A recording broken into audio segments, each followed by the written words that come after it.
So I just wanted to talk to you about our first experience investing in real estate. I know that, at least I think I know that you started your journey, was it in your late 20s? Believe so, boy. I'd have to look back and see when that actual time was. Well, yeah, it was somewhere in my 20s. I'm old enough, Thomas, to where it takes a math problem to figure out my exact age. At one point in your life, this happens, and I know a lot of the people listening may feel the same way too. Let me ask you how old you are. You say, well, what year is it? Let me figure it out. So it's kind of like at that point, yeah, somewhere in the 20s. Okay. My And so 20s, what was, not 1920s. right. And what was that first experience? How'd you get into it and what that looked Woo. like? Wow. Do we have a couple hours to talk about this? Um, so how did I get into my path actually started in construction. And since I was very, very young, my parents actually built our first house out of a kit that they had ordered. And I remember growing up, and I think it was around 7 years old, uh, being on the job site where my parents were building this house, and from excavation all the way up to it actually never finished out 100%. But I just remember that, and that turned on something in me and led me into construction and actually architectural engineering. Long story short, with that path is I found the renovation process exciting and interesting. And this was before HGTV and before YouTube and all of that stuff. So it was just kind of picking it up as it came. And it was more of an idea. And that idea came about was, hey, you can buy a house for this much money and you can fix it up and then you can sell it for this much money. And which was interesting. I mean, like I said, no YouTube, no TV shows, no nothing. It was just an idea. And um, with that, as soon as I started thinking about that, I think that's the law of attraction, right? Where now these opportunities start coming, the world of the quantum, right? Yeah. These opportunities started coming up. My aunt was a real estate salesperson, and she had just recently gotten her license. And I let her, I can't remember if I let her know or not. Anyway, she had a house that was in foreclosure and it was on the market to be sold. And that's how I stumbled into my very first, um, what some would call an opportunity at that point. Uh, and it definitely was not like looking at our numbers now, looking at our processes now. It was not. The only opportunity that it actually was a learning opportunity, which proves to be how valuable at this point, Thomas. Yeah. So how was that experience buying that first property? Did you do it all yourself or did you partner with anybody? Yeah. And how long did it take you to from purchase to actually selling? Oh, wow. So great question. Again, and I think I had mentioned in the book, uh, How to Get Rich as a Doctor, I really relate this first experience to a lot of what I've learned, not only in acquisition and property management, learning the do's and don'ts and sharing these things. So it's a great question. I did not have the right people around me. I did not have any experienced people around me. I knew nothing about any of this. So in my mind, I basically leveraged other people around me, even though good or bad. I thought that was going to be helpful. So I started this process with myself, my brother, my younger brother, and two of our acquaintances, also known as friends, right? So there's four of us in this thing. And in that time, we were all trades professionals in construction, self-employed. So none of us had an actual W-2 income, which of course, that it requires that to be attractive to loan to, right? So I was not attractive to loan to. I had no W-2 income, self-employed. So did the other three people in this. We had no written agreements about a JV partnership or who was responsible for what. None of that was together. It's basically a handshake, an idea. And we went into this thing. I was the one who leveraged a mortgage for this property. It's funny as I was not lendable. Like I said, I had no income, self-employed as a contractor. So it's fascinating how I leveraged that mortgage, but I got the mortgage and I acquired the property. And this property is in a little town called Galeen, Michigan. If you've ever heard of somebody call a town Podunk, this was it. It was tiny. It's in the north, but I would still consider it hillbilly. And I don't know if like these things are okay to say. This is just my world. This is the way we look at it. Podunk and hillbilly. This was it. Like it was country. My family had grown up in this area, and a very, very small school. And here we have this property. It was a foreclosure. It was nasty. It was bad. And I've walked a lot of bad houses, right, Thomas?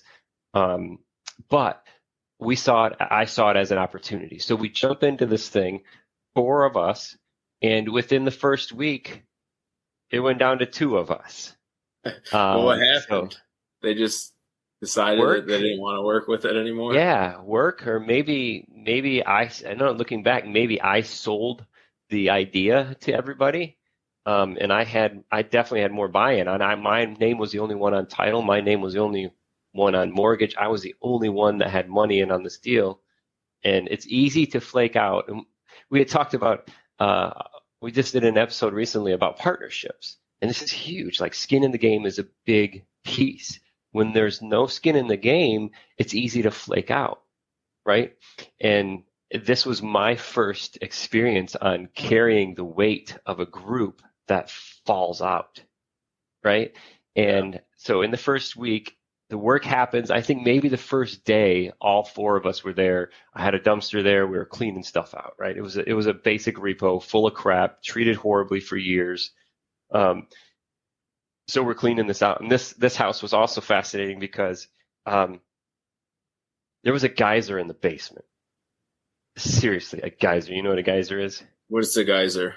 Geyser sprays water up from the ground. Like it sprays water. Like Old Faithful is in one of the national parks here in the States.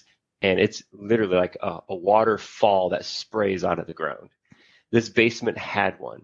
It was on a spot in the watershed. And we knew that there was like the basement was wet or damp. It was just nasty. There was stuff down there. But I had no idea the joy that I had purchased here. So wet basement. And there were holes in the floor, and it was actually Aaron and myself were there one day, and it was when it had rained out, it was raining out or something. Anyway, it created that hydrostatic pressure, and this pressure is forcing the water down into the ground. Well, this was a release point. It would literally, the water would spray out of the hole in the floor about waist high for me. So let's put together the facts of this deal. So here we are, foreclosure. Again, this is 2007. So this is right before the big fall of 2008, right? Yeah. 2007. I have this house. I have a great idea. There's 50% of the partners are gone. I'm left with one partner here. And now the more I get into this house, the more absolute insanity that I'm seeing that I've acquired here. So we get through it. We get it cleaned out. Basically, at that point, my brother is the only one that's partially there as a partner. And we get it cleaned out, and we're just going to go ahead and list it, right? We said, hey, we can clean the trash out and list it. Maybe we can make a little bit of money this way. So I think I purchased that thing for right around $33,000 or $35,000 or something like that. And even at the time, Thomas, I had no idea about the process. And the joy of now having a nationwide acquisition company is we have proven processes, right? It's simple. I know and even an acquisition equation, I had no idea what any of that stuff was before. So I had no idea what we call the ARV, after repair value. I had no idea what any of that was. I can't even remember what we listed it for first. All I remember is that we purchased it, we cleaned it out. So I had the cost of a dumpster in there. and 50% failed partnership already. And then we listed this thing and it did not sell. And this is kind of, I think that was right at this downfall where the world collapses, right, in or sometime in '08. So here we are sitting on this property and it's not selling. So I've got a mortgage payment. I think Chase Bank was actually holding my mortgage. And I learned so much about escrows and escrow analysis and that whole experience with this particular mortgage. But at this time, Thomas, we decided, since it's not going to sell, hey, let's get it rented out. So now I launched into this buy and hold exit strategy with no one around me.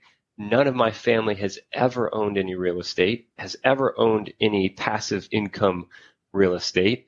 None of my acquaintances that I knew of did this. So it was all a new venture for me. At that point, my brother kind of like bails out of this. So here I am all by myself, which thankful now, learning this, that was the starting path forward for me. But I've got this house and we decided to rent it out. And now we're within 4 months, maybe 6 months of the purchase. And so you have these monthly mortgage payments on the house. Yes. Yep. Yeah. Yep. So I'm making those as a self-employed, which in the contractor world, as a younger person, especially with the people I surrounded myself with, it was self-employed and it was near unemployed. I mean, there were two almost similar things at that time.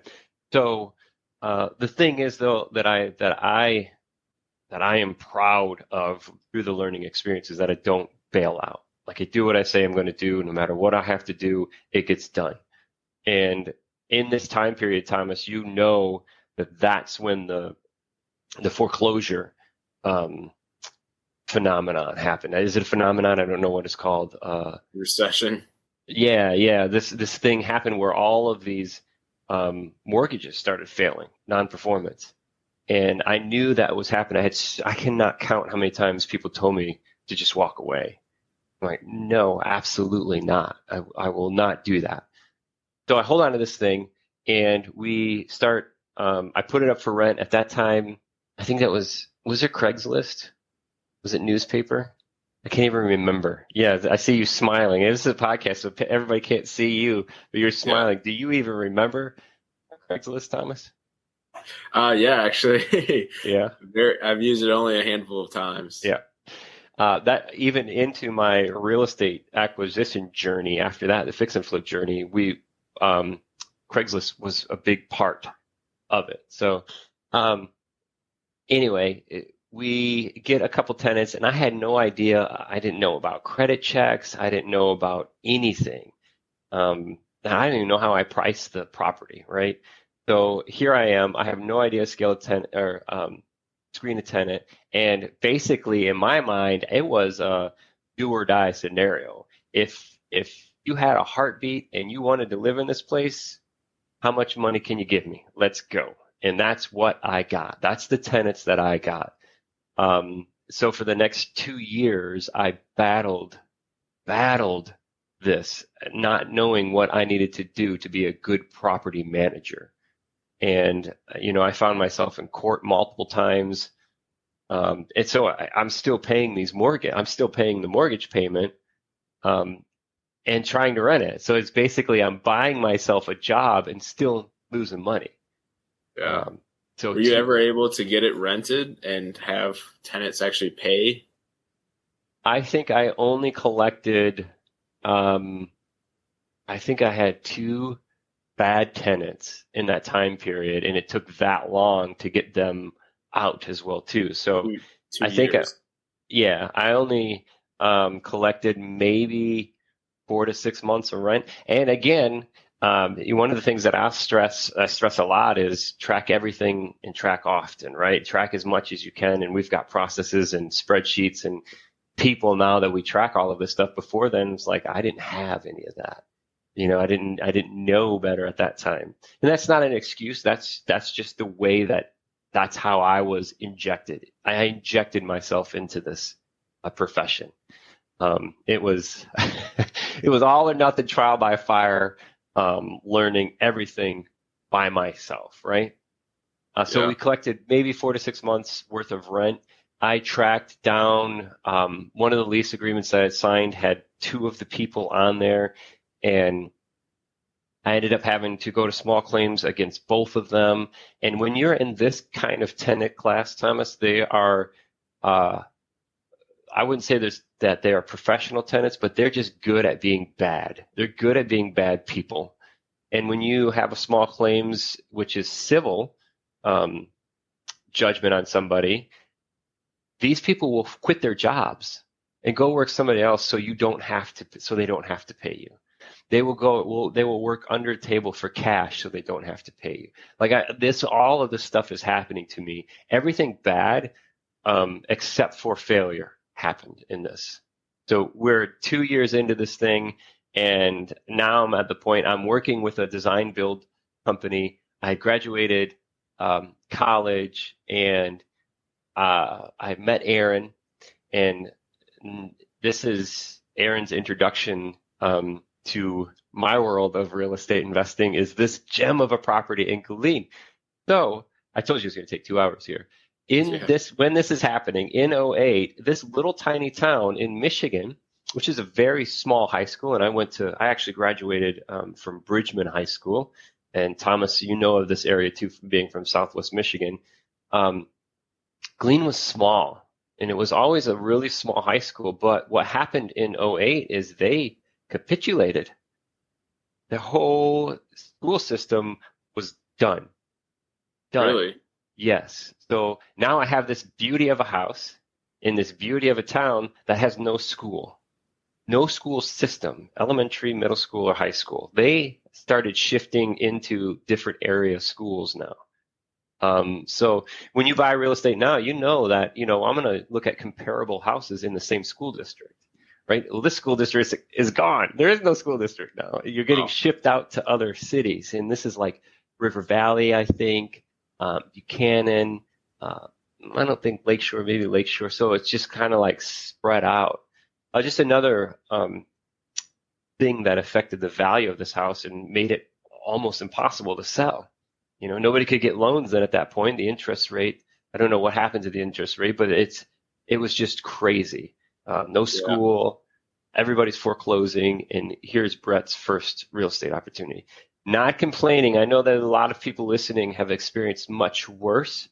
I believe it was in the early 80s, sometime in the 80s, something happened, that was crushed the market as well too. So, but here we are with this house, 2 years. I met Aaron. I'm working at a design build firm, and now I'm starting to have access to product, whether it's products being pulled from jobs, renovations, or misorders, product that's been sitting in the warehouse for a long time from misorder. I just had the ability to acquire materials for free. So I had the wonderful idea, and say just had met Aaron. I think we were engaged.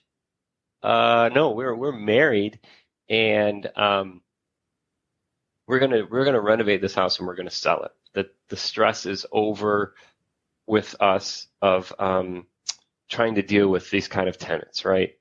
So here we are, and actually on the Facebook Physician Wealth System Facebook group, the free Facebook group, I actually posted some pictures of us renovating this property.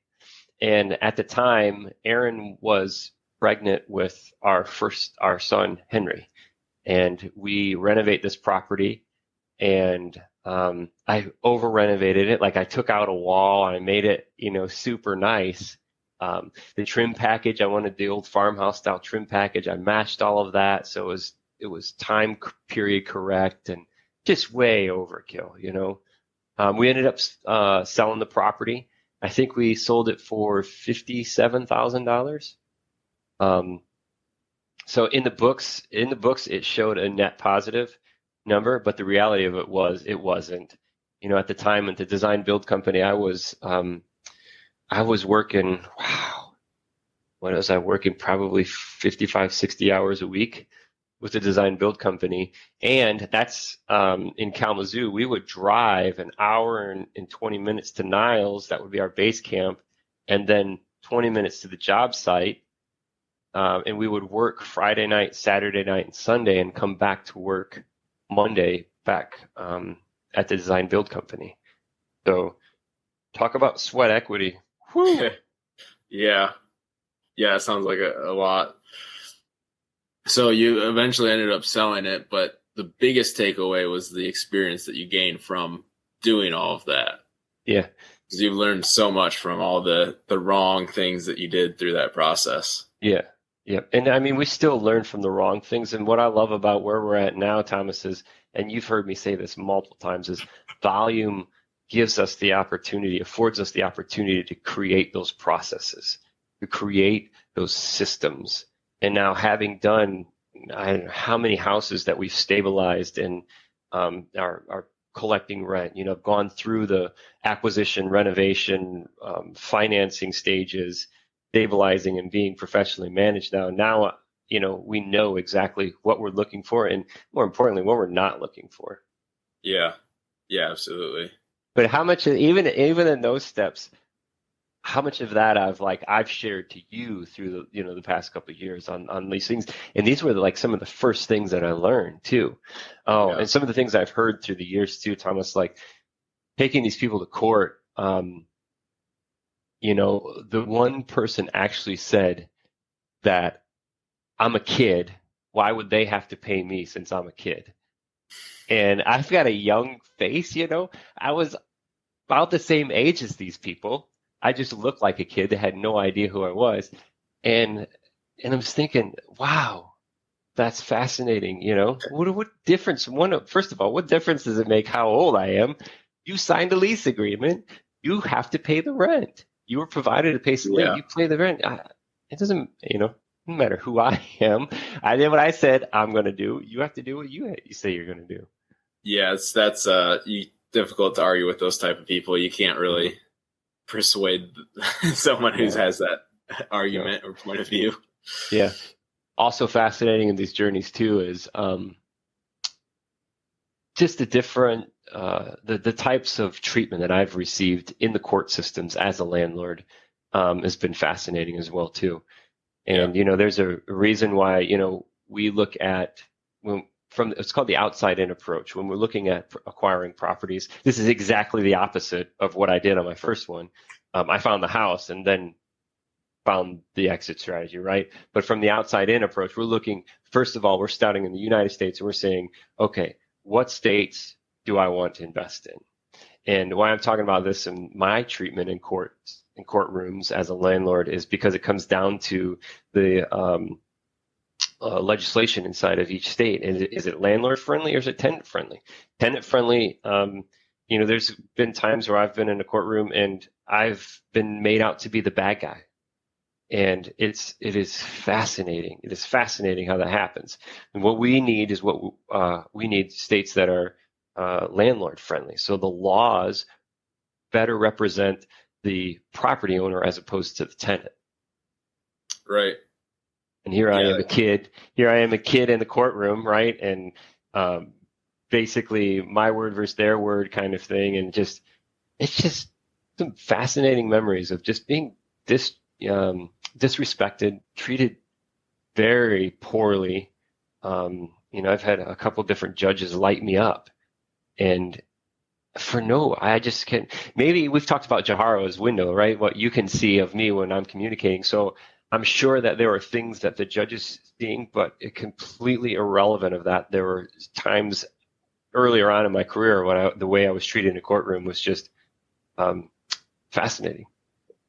Yeah. So lessons learned not to invest in a small itty bitty town in a state where it has laws leaning towards the tenant. Yeah, the town itself, the state is the biggest piece, but the town itself is fine. If you have the resources, if you have the knowledge, those pieces, you can make an investment work pretty much anywhere if you have the resources and the knowledge, Yeah. Which I had none of that. Well, that's quite the experience. Man, yeah, it was under 2 hours, right? It was about 30 minutes. I think there's so much to gain from that experience, even in the renovating piece of it. And we could go on for what to do, when renovating, but that's a whole nother idea. So much is gleaned from that experience, and it's built the foundation. Is the very first building block of us moving into I had a design build construction company, and then into the real estate acquisition company, and now into Physician Wealth Systems. Like, it was just the building block of moving forward. It was also the building block for my wife and I in our marriage, because there are things that test a relationship. And a lot of people listening may know this and understand this. A renovation will test your marriage. And that it did, and it was a building block for us because we thrived. Is that a word? Thrived? Yeah. In the opportunity. So we continued to then test our marriage with multiple renovations going on at one time. At any given time, we'd have like 6 flips going on at one time. Wow. So, yeah. Well, one of the things that my mom and I listened to the podcast we just did yesterday. That should be out week prior to this one being released. And one of the things that she mentioned, which I wish I would have thought of when we were having that discussion with relationships, is that one of the most important things in a partnership, in marriage and business and anything else, is that you want to find a partner that you're going to grow with, because you're always going to be changing. You want to find someone who's going to continue to improve and grow with you. And like marriages and really any partnership, there's a lot of unexpected things that can happen with health and disease and extreme accidents and all that sort of thing. And you're really in it for life. So you really have to be there and just be fully committed to stick it through. Zig Ziglar, his mama said that, told him that if you're in something, then get in it. But if you're out of something, then get out of it. Don't linger around. That's an awesome point that your mom made, and I think we touched on it just a little bit. And I had added in that particular conversation, I had mentioned one of my biggest takeaways from our relationship was the personal growth. So that aligns perfectly with that. You need to find a relationship where you grow together, you grow with that other person. Yeah, that's 100%. But she hit it right on the nose. Yeah, she sure did. And you sharing your experience with your first investment makes me feel extremely grateful and fortunate, because my first and only real estate investment that I've had was not nearly as difficult at all compared. And it's because of the experience that you were able to share and the support and resources and all of that you were able to support and share with me going into that investment. I think, short of going into that story, obviously you're welcome to go into it. I know it exactly. The first thing that made me think of is looking at the episode we did yesterday about relationships and partnerships. And then now the first real estate investment is the partnership that you had. Yeah. Right. And I look. Real estate investment you're talking about? Yes. I look back at that and I see that as being probably a bigger challenge than the investment was itself. We knew the numbers were tight moving in, but I think the partnership itself was more of a challenge than the investment. Do you agree? Yeah, I would agree. I think overall, though, it was pretty positive, more positive than anything else, especially compared to your story where you just had that on you. Yeah. But just for everyone listening, really briefly, what we did is through the Nationwide company, we got a property in contract, which then Brett assigned to me that I purchased borrowing money from him, from you. And I found a friend who has experience renovating. So I partnered with him. We just said, we're going to split 50-50. I'll get the deal and the money for it, which you pretty much did for me. And then my partner, would then renovate the property. And that's exactly what we did. It took a lot longer than expected. It was a very small property, and we ended up selling it for, I think we only made each of us $1,000 or a couple $1,000 after everything. So we didn't lose any money, but it was an experience where I did learn a lot. But it was a lot shorter and a lot less painful than your first investment. And I guess the benefit of that is you were able to apply, and this was early on too in your real estate journey as well too. So you're learning these systems, but you were able to apply those systems. We knew the end number, right? We knew what could be put into this for renovations. We knew which renovations. We knew the area. We knew all of this stuff. The area was stable.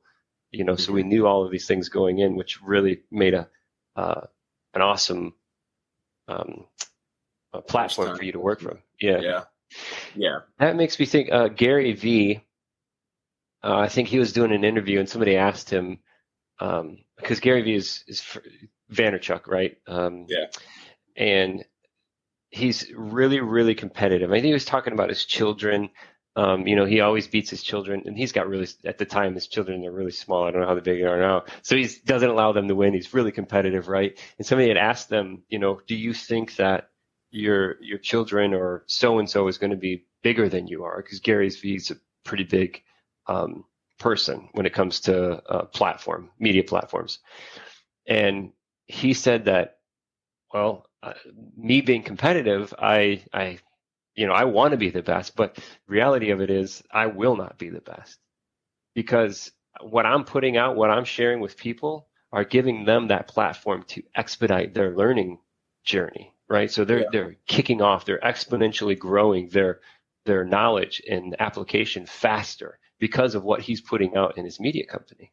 And the same way, that's point in case for you on your first investment is you got to work off the trials and tribulations of Connect Home Buyers, that nationwide company, right?